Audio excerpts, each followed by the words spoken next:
I downloaded After Effects yesterday and I'm going to challenge myself to recreate this animation. First, I try to find the reference images on Google Images.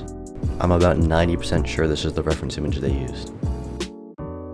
After searching for the box car, I'm pretty sure I found the right image. Unfortunately, the image was copyrighted and I needed to pay money for it, so I decided to find a car similar to it. And after a bit of searching, I found this Volvo 240DL from 1988.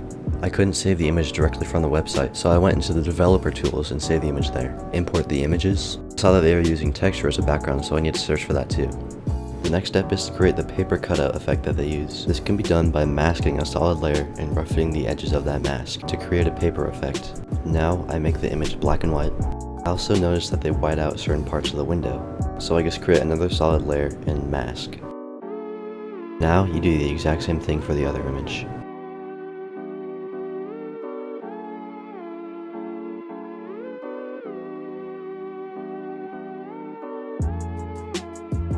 Next thing I did was create this infinitely repeating noise texture. I didn't know how to do this, so I just watched the tutorial. It took a very long time to get it looking seamless.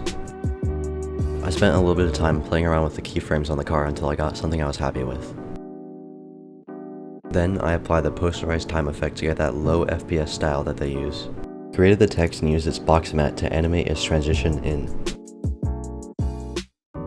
Then I group all the layers so I can animate its transition to the right.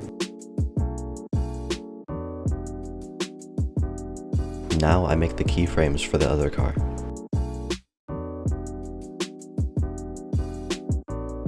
I group all the layers and animate it to create the subtle pushback effect. I create the lines and apply the trim effect to animate the lines. Now, here's the final render. If you look at cars from the 1970s and cars from the 1990s, there's really one big difference in their designs. The ones from the 70s are boxy, and the ones from the 90s are curvy. The ones from the 70s are boxy, and the ones from the 90s are curvy.